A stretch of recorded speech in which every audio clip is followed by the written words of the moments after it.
అందరికీ నమస్తే. నేను మీ బొమ్మెన రాజ్ కుమార్. ఈరోజు ప్రత్యేకమైనటువంటి ఒక విషయంతో మీ ముందుకు వస్తున్నా.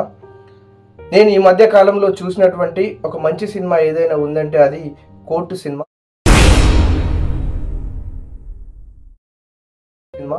చాలా బాగుంది, అందరూ తప్పకుండా చూడండి.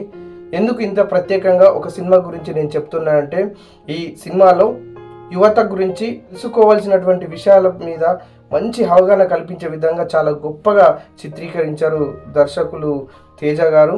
దీనికి ప్రొడ్యూసర్ వహించినటువంటి హీరో నాని, తర్వాత ఇందులో నటించినటువంటి ప్రియదర్శిని గారు కానీ, హర్షవర్ధన్ గారు కానీ, సాయి కుమార్ గారు కానీ, మరియు ప్రత్యేక నటనలో చాలా గొప్పగా నటించినటువంటి వ్యక్తి శివాజీ గారు కానీ చాలా అద్భుతంగా, చాలా ఎఫర్ట్స్ పెట్టి తీసినటువంటి ఫిలిం చాలా అద్భుతంగా ఉంది. ఎందుకు చెప్తున్నానంటే, ఇందులో చాలా బాగా మన చట్టాల గురించి, మన చుట్టూ జరుగుతున్నటువంటి అన్యాయాల గురించి చాలా బాగా ఎక్స్ప్లెయిన్ చేసేటువంటి ప్రయత్నం చేశారు. ఈ మధ్య కాలంలో వచ్చినటువంటి మన పవన్ కళ్యాణ్ సినిమా కానీ, అంటే ఒక కోర్టు సంబంధించినటువంటి అంశాల మీద చిత్రీకరించడం, తర్వాత కాలంలో జై భీమ్ సినిమా లాంటివి, ఇంకా కొన్ని ఈ మధ్యకాలంలో వస్తున్నటువంటి కోర్టు సంబంధించినటువంటి సన్నివేశాలు. ఈ సినిమాలో ముఖ్యంగా అగ్రకులోన్మాదంతో, అధికార మదంతో చెలాయించేటువంటి వ్యక్తుల యొక్క వ్యక్తిత్వాల గురించి చాలా స్పష్టంగా తెలపడం జరిగింది. ఇందులో శివాజీ గారు చాలా అద్భుతంగా నటించడం కూడా జరిగింది.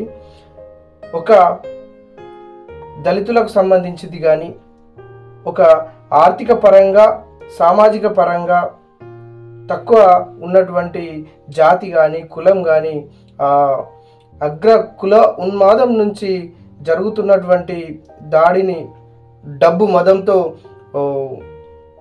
చట్టాన్ని ఎలా కొనవచ్చు, చట్టాన్ని ఎట్లా చేతిలోకి తీసుకోవచ్చు అనేటువంటి విషయాల మీద చాలా స్పష్టంగా తెలియజేయడం జరిగింది. ఒక దళితుల పట్ల ఆర్థిక పరంగా, సామాజిక పరంగా వెనుకబడినటువంటి ప్రజలపైన, వారి పట్ల ఉన్నత వర్గాలు ఎట్లా వ్యతిరేకిస్తారో, వారిపైన ఎలాంటి చర్యలు డిపార్ట్మెంట్ ద్వారా చేయిస్తారో అనేక విషయాలు ఈ సినిమా ద్వారా తెలియజేయడం జరిగింది. నిజంగా ఈ సినిమా అంతా ఒక ఫోక్సో చట్టం చుట్టూ తిరగడం జరిగింది. ఎందుకంటే ఆ సినిమాలో ముఖ్యంగా ఏంటంటే 17 ఏళ్ళ అమ్మాయి 19 ఏళ్ళ అబ్బాయితో ప్రేమలో పడడము ఖచ్చితంగా యువత చూడాల్సినటువంటి సినిమా. ఎందుకు చెప్తున్నానంటే, కోర్టు సినిమాలో ఒక గొప్ప మాట అంటాడు, చదువుకోకపోయినా పర్వాలేదు, చదువు అవసరం లేకున్నా పర్వాలేదు, కానీ చట్టాలు మాత్రం అందరికీ తెలియాలనేటువంటి ఒక గొప్ప మాట అంటాడు. ఎందుకంటే ఈ సినిమా మొత్తము ఒక పోక్సో యొక్క చట్టం చుట్టూనే తిరుగుతూ ఉంటుంది.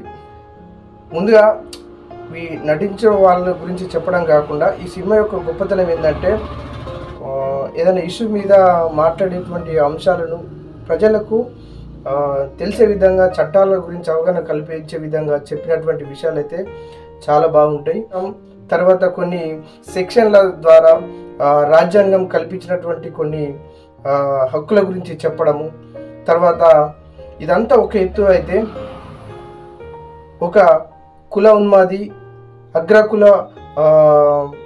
అగ్రకుల అహంకారంతో చేసేటువంటి ఎత్తుగడలు, ఏ డిపార్ట్మెంట్నైనా డబ్బుతో కొనొచ్చేటువంటి అహంకారం చూపించిన విధానము, అందులో శివాజీ గారు నటించినటువంటి విధానము చాలా బాగుంది. ఇప్పటికీ ఎక్కడో ఒక చోట ఇలాంటి సంఘటనలు మనం నిత్యం మన చుట్టూ జరుగుతూనే ఉన్నాయి. ఈ సినిమాలో ముఖ్యంగా మన చుట్టూ జరుగుతున్నటువంటి అన్యాయాల గురించి కొంతవరకు యువతకు అవగాహన కల్పించే విధంగా చెప్పడం జరిగింది.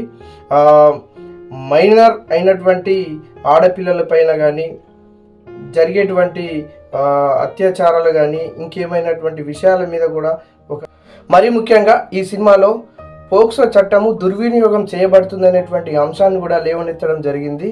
నిజానికి పోక్సో చట్టం లేకపోతే ఉన్మాదులు రెచ్చిపోయేటువంటి పరిస్థితి ఉంటుంది. నిజంగా ఇది పోక్సో చట్టము చాలా కఠినమైనటువంటి చట్టమే, బలమైన చట్టమే.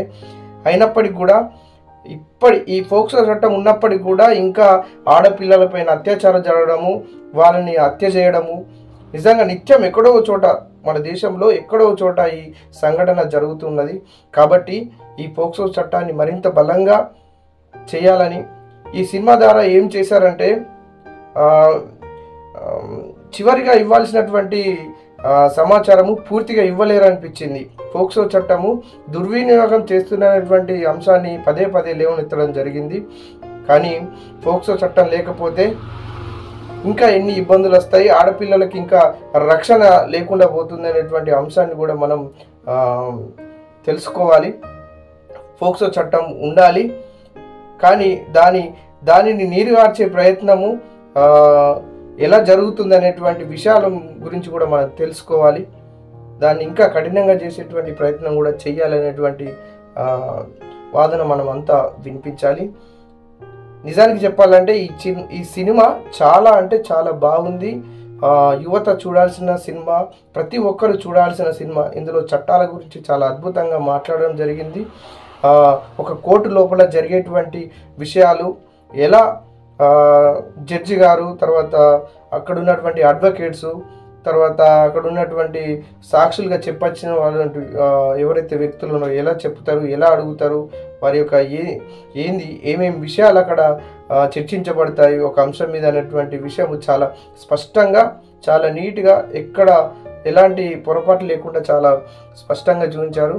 ఈ సినిమా మీరు ప్రతి ఒక్కరు తప్పకుండా చూడండి. చూస్తేనే మనకు ఒక అవగాహన వస్తుంది.